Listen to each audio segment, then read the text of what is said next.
Hello dear students, DAV class 7 science chapter number 1 nutrition in living organism. इसको हम दो part में दो चैप्टर में पढ़ने वाले हैं।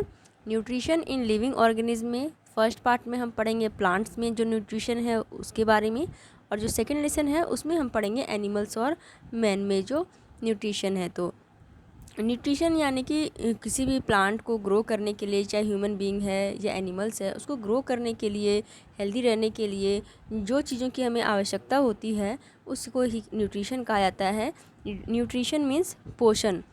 तो in class 6 we have already learn that food is essential for all living organism. Class 6 में हम सभी ने आपने सबने पढ़ा होगा कि जो फूड है वो हम सभी लिविंग ऑर्गेनिज्म के लिए, जितने भी जीवित प्राणी हैं उन सब के लिए बहुत ही एसेंशियल है, बहुत ही ज़रूरी है। We also learn that carbohydrates, proteins, fats, vitamins and minerals all important component of our food. तो हमने ये भी पढ़ा था कि जो कार्बोहाइड्रेट्स है, प्रोटीन, फैट, विटामिन्स और मिनरल्स है, ये सभी के सभी हमारे फूड के बहुत ही इम्पॉर्टेंट कंपोनेंट्स हैं। These components of food are necessary for our body and are called nutrition। तो ये सारे जो कंपोनेंट हमारी बॉडी के लिए बहुत ज़्यादा नेसेसरी होते हैं, इन्हें ही हम न्यूट्रिएंट्स कहते हैं। The nutrients enable living organism to build their bodies, to grow, to repair damaged part of their bodies and to provide the energy to carry out life processes. तो ये जो न्यूट्रिएंट्स जो होता है वो लिविंग ऑर्गेनिज्म की body को build करने में, क्या क्या इसका काम होता है न्यूट्रिएंट्स का, बॉडी बिल्ड करने में, ग्रो करने में, और जो भी डैमेज पार्ट होता है उसको रिपेयर करने में। या जैसे कि आपने देखा होगा बॉडी के अगर आपका कहीं पे कट जाता है, चोट हो जाता है, तो फिर वो धीरे धीरे रिपेयर होता है, धीरे धीरे ठीक होता है। तो ये सारे जो न्यूट्रिएंट्स हमारे बॉडी में होते हैं, प्रोटीन्स हैं, विटामिन्स हैं, मिनरल्स हैं, इन सब चीज़ों से ही ये सारे जो हमारे बॉडी के पार्ट्स को रिपेयर करते हैं, तो इनका वही काम होता है। और फिर ये इसका काम क्या होता है, इन सब चीज़ों का, न्यूट्रिएंट्स का, हमें एनर्जी भी प्रोवाइड करता है, ताकि हमारी लाइफ जो है वो, हम ये अपनी लाइफ के जो भी ज़रूरी काम होते हैं, या जैसे पेड़ पौधे हैं तो उनको ग्रो होना होता है, ग्रो होते हैं, हेल्दी रहते हैं, तो इससे हमें एनर्जी भी मिलती है। Nutrients are taken in through their food by living organism and are utilized in their body।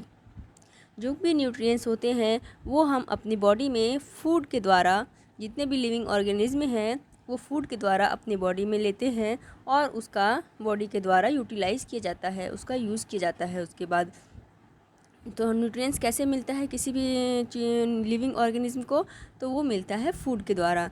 This process of obtaining and utilising food by an organism is known as nutrition. तो ये जो process होता है nutrient को obtain करने का, उसको प्राप्त करने का, और उसको ऑर्गेनिज्म के द्वारा उसको यूटिलाइज़ करने का, उसे हम क्या कहते हैं, न्यूट्रिशन कहते हैं। The process of obtaining food is not the same in all organism. तो सभी ऑर्गेनिज्म में ये जो फूड को ऑब्टेन करने का जो प्रोसेस होता है वो सेम नहीं होता है। On the basis of food habits the modes of obtaining the required nutrition by the body have been divided into the following 2 categories. तो दो बेसिस पे, फूड हैबिट्स और जो भी इसको जो रिक्वायर्ड न्यूट्रिशन है उसको प्राप्त करने के बेस पर, उसके आधार पर बॉडी के उसको जो है दो पार्ट में बांटा गया है कि किस तरह से न्यूट्रिएंट्स को ऑब्टेन किया जाता है। तो आइए देखते हैं आगे इसके दो पार्ट्स में किस तरह बांटा गया है। पहला है ऑटोट्रॉफिक न्यूट्रिशन, यानी it is the mode of nutrition in which organism can make their own food from simple raw material.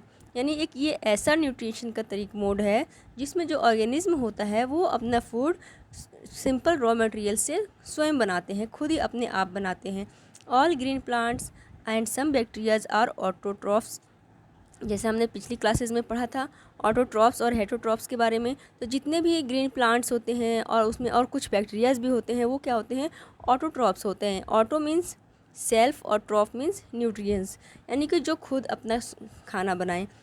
और दूसरी कैटेगरी क्या है, heterotrophic nutrition. It is mode of nutrition in which organism can not prepare their food on their own and depend on other for it.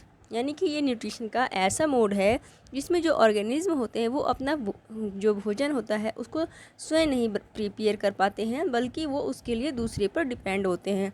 जैसे कि all animals and few plants are heterotrophs, यानी कि सभी animals जो हैं, animals तो कोई food prepare नहीं करते, वो तो प्लांट्स खाते हैं या तो किसी एनिमल को खाते हैं। जबकि प्लांट्स क्या हैं, वो तो वो प्लांट्स जो है सो फोटोसिंथेसिस के द्वारा जो है सो अपना भोजन स्वयं बनाते हैं। तो ये जो जितने भी एनिमल्स हैं और कुछ प्लांट्स भी हैं वो हेटरोट्रॉप्स होते हैं। Let us study the following flow chart. तो आइए अब हम इस फ्लो चार्ट को देखते हैं। मोड ऑफ न्यूट्रिशन, न्यूट्रिशन के जो मोड्स हैं टू टाइप्स के, उसको देखते हैं।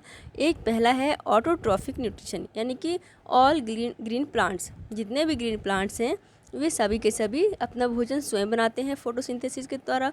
दूसरा कैटेगरी हमारा है हेटरोट्रॉफिक न्यूट्रिशन, जिसमें एनिमल, मैन और नॉन ग्रीन प्लांट्स भी होते हैं, कुछ प्लांट्स भी होते हैं जो कि अपना खाना स्वयं नहीं बनाते हैं। उसके बाद फिर इस हेटरोट्रॉफिक न्यूट्रिशन को फिर आगे चल कर के 3 कैटेगरी में बांटा गया है। और इसमें पहला कैटेगरी क्या है, सेप्रोट्रॉफिक न्यूट्रिशन, जिसमें fungi, mushroom, bread mould and some bacterias होते हैं। और दूसरा है पैरासाइटिक न्यूट्रिशन, जिसमें डोडर होता है, इसका एग्जांपल डोडर है। और थर्ड है होलोजोइक न्यूट्रिशन, यानी जिसमें अमीबा और ह्यूमंस आते हैं।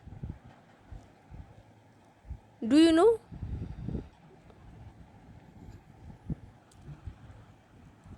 Aglena is an organism that shows both autotrophic and heterotrophic modes of nutrition. It has both plant and animal like features. ये एक ऑर्गेनिज्म है ऑग्लिना, जिसमें दोनों तरह के मोड हमें देखने को मिलते हैं, ऑटोट्रॉफिक भी और हेटरोट्रॉफिक भी। इसमें दोनों तरह के प्लांट और एनिमल्स, दोनों तरह के फीचर्स इसमें पाए जाते हैं। Photosynthesis, food making process in plant. तो फोटोसिंथेसिस जो कि फूड मेकिंग प्रोसेस है प्लांट का। The synthesis of food in plant, the synthesis of food in plant occurs in their leaves. जो सिंथेसिस होता है, फोटोसिंथेसिस का जो काम होता है वो प्लांट में फूड बनाने का, ये कहाँ होता है, ये उनकी पत्तियों में होता है, लीव्स में होता है। Hence leaves are called the food factories of the plant. और इसलिए जो लीव्स होते हैं, पत्ते, उन्हें हम प्लांट्स की फूड फैक्ट्रीज कहते हैं। The leaves have a green pigment called chlorophyll. और जो पत्ते ग्रीन कलर के हमें दिखते हैं, तो ये जो ग्रीन कलर होता है ये उनमें, उसे क्या कहा जाता है, क्लोरोफिल कहा जाता है। It helps leaves to capture the energy of the sunlight. और ये क्लोरोफिल जो है लीव्स की, पत्तों की हेल्प करता है सनलाइट से एनर्जी को कैप्चर करने में। This energy is used by the plants to synthesis their food using carbon dioxide and water. और जब ये क्लोरोफिल के द्वारा क्लोरोफिल के कारण जब ये पत्तियाँ सनलाइट से एनर्जी को कैप्चर करती हैं, तो इस एनर्जी का यूज़ प्लांट्स जो है सो वो अपना फोटोसिंथेसिस का जो प्रोसेस होता है उसमें यूज़ करता है। और उसमें साथ में ही इस एनर्जी के साथ वे कार्बन डाइऑक्साइड और वाटर का भी यूज़ करते हैं। This process is called photosynthesis. और जब ये तीनों चीज़ें मिल जाती हैं, सनलाइट, कार्बन डाइऑक्साइड, वाटर, और ये तीनों चीज़ें मिल करके जब फूड प्रिपेयर करते हैं तो उसे हम क्या कहते हैं, फोटोसिंथेसिस कहते हैं। फोटो यानी कि लाइट और synthesis to combine as it takes place in the presence of sunlight. This process can be written in the form of the following equation.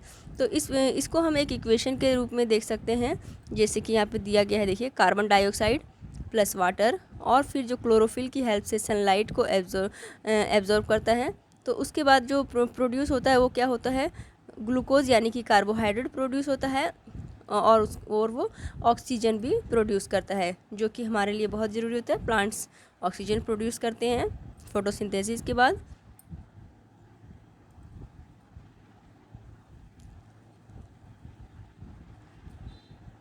Raw materials for photosynthesis. Photosynthesis के लिए क्या क्या raw materials का use होता है। For the above equation it is clear that carbon dioxide and water are the raw materials for the photosynthesis. अभी ये जो हमने ऊपर इक्वेशन देखा उससे ये बात तो क्लियर हो जाती है कि फोटोसिंथेसिस के लिए कार्बन डाइऑक्साइड और वाटर जो है उसके रॉ मटेरियल्स होते हैं। For this process chlorophyll and presence of sunlight या लाइट आर आल्सो नेसेसरी। और इस प्रोसेस के लिए क्लोरोफिल और सनलाइट जो है वो भी बहुत ज़रूरी है।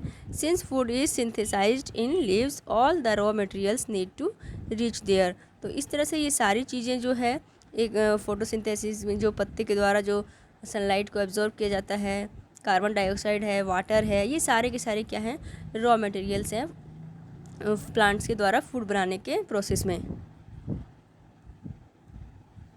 वाटर एंड मिनरल्स, तो वाटर और मिनरल्स प्लांट को कहाँ से मिलता है, सॉइल से मिलता है। ये भी क्या है, रॉ मटेरियल्स है फोटोसिंथेसिस के लिए। और कार्बन डाइऑक्साइड कहाँ से मिलता है, एयर से मिलता है, तो ये भी रॉ मटेरियल्स है फोटोसिंथेसिस के लिए। वाटर एंड मिनरल्स, तो इसके बारे में डिटेल से पढ़ते हैं। These are absorb by the roots from the soil. ये जो है कहाँ से मिलता है वाटर एंड मिनरल्स, प्लांट्स को सॉइल से मिलता है। और सॉइल से कैसे मिलता है, प्लांट्स की जो रूट्स होते हैं वो सॉइल के अंदर होते हैं, और वो जो रूट्स होते हैं वो एब्जॉर्ब करते हैं मिट्टी से वाटर को और मिनरल्स को। From here water and minerals are transported to other parts of the plant by vessels. और उसके बाद ये जो वाटर और मिनरल्स होते हैं ये रूट के बाद जो है वो वेसल्स के थ्रू प्लांट तक ट्रांसपोर्टेड किए जाते हैं। Vessels are tubes that run throughout the root, the stem, the branches and the leaves. You will learn more about this in chapter 8। तो ये जो वेसल्स होते हैं ये एक तरह के ट्यूब्स होते हैं, जैसे कि हमारे शरीर में नसें होती हैं, वेन्स होते हैं। इसके बारे में आप डिटेल में चैप्टर 8 में पढ़ने वाले हैं। अभी इसमें ज़्यादा डिटेल में पढ़ने की ज़रूरत नहीं है। तो ये सोच लीजिए कि एक तरह से पाइप की तरह बिछी हुई होती है पूरे ब्रांचेज में, रूट में, स्टेम में, और इसी के द्वारा जो है सो ये वाटर और मिनरल्स सब जगह पूरे प्लांट्स में फैलते हैं। नेक्स्ट जो हमारा रॉ मटेरियल है वो क्या है, कार्बन डाइऑक्साइड है। Plants take carbon dioxide from the atmosphere. Plants जो है कार्बन डाइऑक्साइड एटमॉस्फेयर से प्राप्त करते हैं। Carbon dioxide enters the leaves through tiny pores presence on the surface of leaves. जो पत्ते हम देखते हैं उनमें उनके सरफेस पे क्या होते हैं, छोटे छोटे पोर्स होते हैं, यानी कि छेद होते हैं, और उसी के द्वारा जो कार्बन डाइऑक्साइड है वो पत्तों के अंदर जाता है। उसके द्वारा वो पत्ते जो होते हैं उसको पत्तों के द्वारा जो है कार्बन डाइऑक्साइड को एब्जॉर्ब किया जाता है उन्हीं पोर्स के द्वारा। सच पोर्स आर कॉल्ड स्टोमेटा। तो ऐसे पोर्स को क्या कहा जाता है, स्टोमेटा कहा जाता है। The stomata are surrounded by special cells are called guard cells. और फिर ये जो स्टोमेटा होते हैं ये चारों तरफ से एक स्पेशल सेल से घिरे होते हैं जिसे गार्ड सेल्स कहा जाता है। देखिए यहाँ पिक्चर में दिखाया गया है, ये स्टोमेटा पोर्स है सराउंडेड बाय गार्ड सेल्स, यानी गार्ड सेल से घिरे हुए हैं, और ये वाले गार्ड सेल्स है। Activity 1, take a potted plant. एक पॉट में जो है सो लगा हुआ प्लांट लीजिए। Apply a thin coat of Vaseline on both side of the leaf. और पत्ते के दोनों साइड वेस्लिन लगा दीजिए। वेस्लिन होता है ना एक क्रीम टाइप का लगाने के लिए, तो उसको लगा देना है पत्ते के दोनों साइड में। Observe the plant for a few days. उसके बाद कुछ दिनों के लिए प्लांट को ऑब्जर्व करिए। While all the other leaves remain green, the one coated with Vaseline becomes yellow and falls off. जबकि बाकी सारे पत्ते क्या होते हैं, कुछ दिनों के बाद भी वे हरे ही रहते हैं, लेकिन जिस पत्ते को हमने वेस्लिन से कोट कर दिया था वो क्या होता है, धीरे धीरे येलो हो जाता है और फिर टूट के गिर जाता है, मर जाता है, क्योंकि उसके ऊपर हमने वेस्लिन का लेयर चढ़ा दिया तो उसके पोर्स जो हैं वो बंद हो गए, और जब पोर्स बंद हो गए तो वो उसमें कार्बन डाइऑक्साइड को एब्जॉर्ब नहीं कर पाया एयर से, और फोटोसिंथेसिस नहीं हो सका। तो उसके बाद वो क्या हुआ, जब भोजन नहीं मिलेगा, उसको फूड नहीं मिलेगा तो वो डेड हो ही जाएगा। This happens because the stomata of such a leaf get blocked. यानी कि इसलिए होता है क्योंकि जो स्टोमेटा होता है पत्ते का वो ब्लॉक्ड हो जाता है। Such a leaf can not therefore take gases like carbon dioxide and oxygen from the atmosphere. Next हमारा सनलाइट है। सनलाइट भी हमारा, sunlight is the light and energy that comes from the sun. Sunlight क्या है, एक energy है जो कि हमें सन से प्राप्त होता है, प्लांट्स को सन से प्राप्त होता है, सन से आती है। So during photosynthesis the plants use the energy of sunlight to prepare food. Photosynthesis के समय में प्लांट्स अपनी ये सनलाइट को एनर्जी के रूप में यूज़ करते हैं फूड बनाने में। That is why the food making process in plant is called photosynthesis. इसलिए जो ये फूड मेकिंग प्रोसेस होता है प्लांट में, इसे क्या कहा जाता है, फोटोसिंथेसिस कहा जाता है।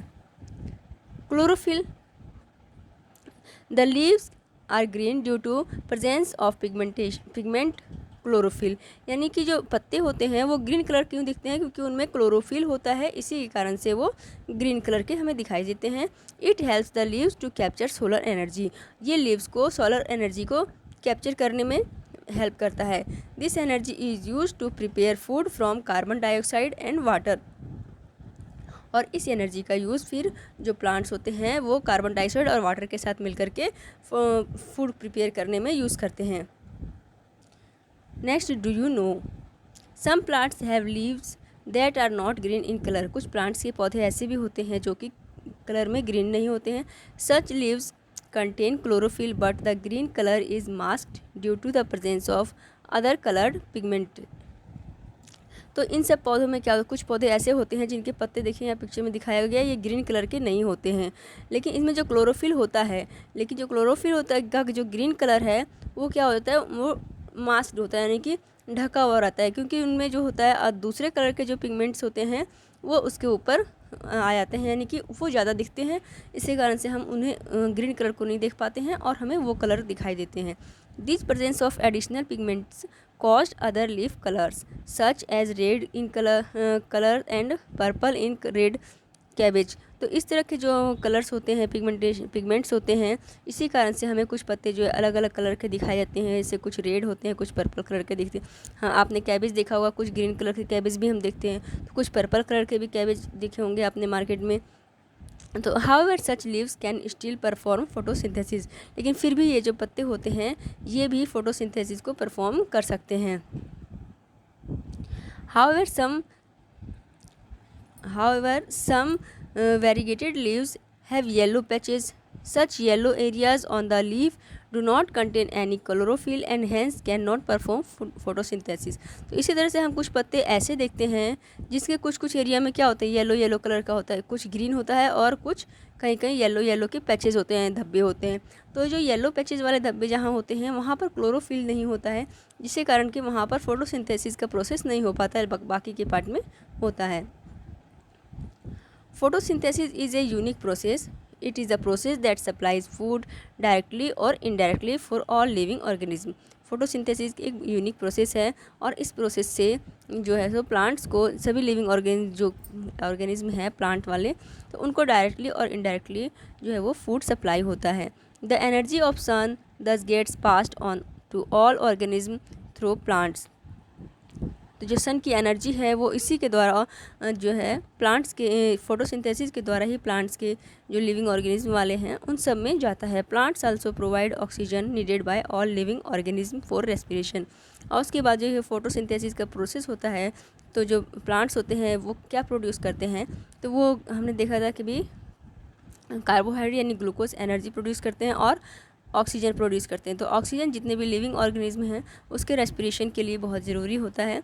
Can you imagine life on earth in the absence of photosynthesis? क्या आप फोटोसिंथेसिस के एब्सेंस में, उसकी अनुपस्थिति में, यानी कि फोटोसिंथेसिस ना हो तो आप लाइफ को इमेजिन कर सकते हैं? क्योंकि अगर फोटोसिंथेसिस नहीं होगा तो ऑक्सीजन प्रोड्यूस नहीं होगा, और ऑक्सीजन प्रोड्यूस नहीं होगा तो क्या लाइफ हो सकती है? Next, do you know both deer and lion depend on plants. दोनों डियर और लायन जो दोनों हैं वो दोनों के दोनों प्लांट पर डिपेंड है। If there were no plants deer would not survive and if there were no animals like deer the lion too would die. अगर प्लांट्स नहीं होंगे तो डियर सर्वाइव नहीं कर पाएगा, क्योंकि डियर जो है वो प्लांट्स ही खाता है, और अगर डियर या फिर उसके जैसे और एनिमल्स नहीं होंगे तो लायन सर्वाइव नहीं कर पाएगा, वो भी मर जाएगा, क्योंकि वो तो वैसे ही एनिमल्स को ही खाता है। Plants in turn depend on solar energy, hence solar energy is the ultimate source of energy for all living organism। और इसी तरह से जो प्लांट्स होते हैं वो सोलर एनर्जी पर डिपेंड होते हैं। तो इस प्रकार से जो सोलर एनर्जी है वो एनर्जी का अल्टीमेट सोर्स है सभी लिविंग ऑर्गेनिज्म के लिए। तो आई होप आप लोगों को यहाँ तक अच्छे से समझ में आया होगा। आप लोग वीडियो को पूरा देखें और अपने फ्रेंड्स में भी शेयर करें। वीडियो अच्छी लगी इसको वीडियो को लाइक भी ज़रूर करें, लाइक करना ना भूलें। इसका आगे का हम नेक्स्ट पार्ट में करेंगे। Thanks for watching.